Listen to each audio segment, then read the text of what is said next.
Vous reconnaissez certainement derrière moi l'étang de Berre. Nous sommes aujourd'hui à Châteauneuf-les-Martigues où l'Office du tourisme développe de nouvelles méthodes pour découvrir le patrimoine local. Un système de bornes avec des QR codes qu'il faut flasher pour accéder à du contenu.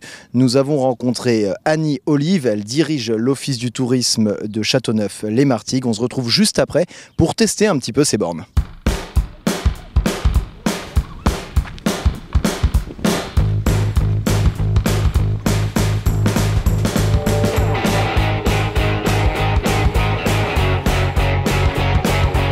C'est une autre façon, un autre regard sur la ville, sur son patrimoine et sur ce qui s'y passe tout en suivant le sentier 2013.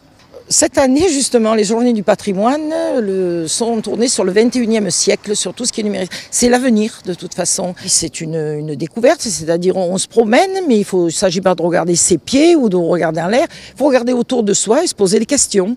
Voilà. C'est une incitation à la découverte. Alors ce qu'il faut savoir, c'est qu'il y a 5 bornes qui sont réparties, 3 sur le Jail et 2 un petit peu plus sur les hauteurs derrière l'A55. Nous sommes ici à côté de la première borne. On va commencer par la flasher.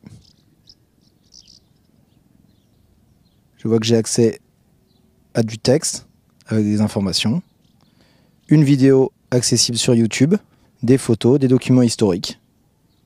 On est à côté de la deuxième borne de l'itinéraire qui s'appelle le Lido du Jail. Ce que je vous propose, c'est qu'on la flash. On se retrouve juste après à côté de l'ombre, histoire que vous puissiez voir un peu ce qui s'affiche dessus.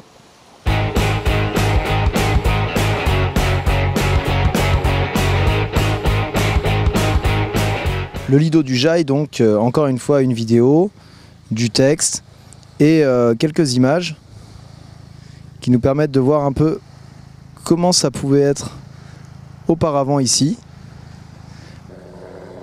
Et toujours l'emplacement de la prochaine balise.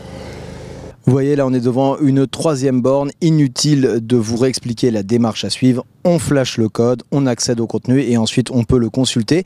C'est gratuit, c'est un nouveau moyen moderne de découvrir le patrimoine et l'histoire de la région. On regrettera juste que les bornes ne soient pas un peu mieux indiquées et un petit peu plus mises en valeur. À très vite sur CityPost. 3 sur le Jail et 2 un petit peu plus sur les hauteurs derrière l'A55. Nous sommes ici à côté de la première borne. On va commencer par la flasher.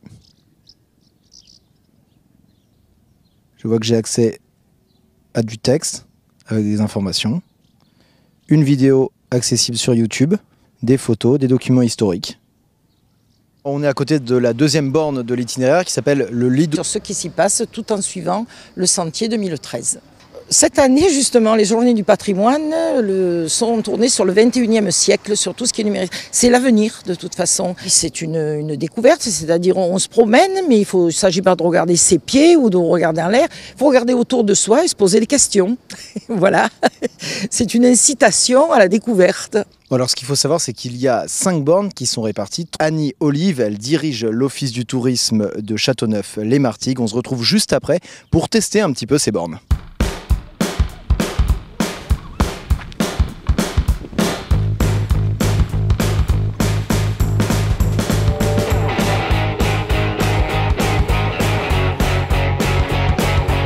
C'est une autre façon, un autre regard sur la ville, sur son patrimoine. Et Du Jail, ce que je vous propose, c'est qu'on la flash. On se retrouve juste après à côté de l'ombre, histoire que vous puissiez voir un peu ce qui s'affiche dessus.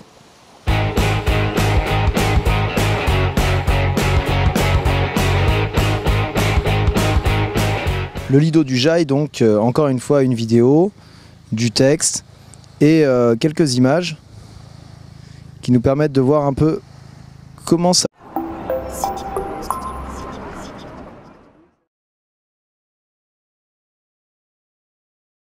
Vous reconnaissez certainement derrière moi l'étang de Berre. Nous sommes aujourd'hui à Châteauneuf-les-Martigues où l'Office du tourisme développe de nouvelles méthodes pour découvrir le patrimoine local. Un système de bornes avec des QR codes qu'il faut flasher pour accéder à du contenu.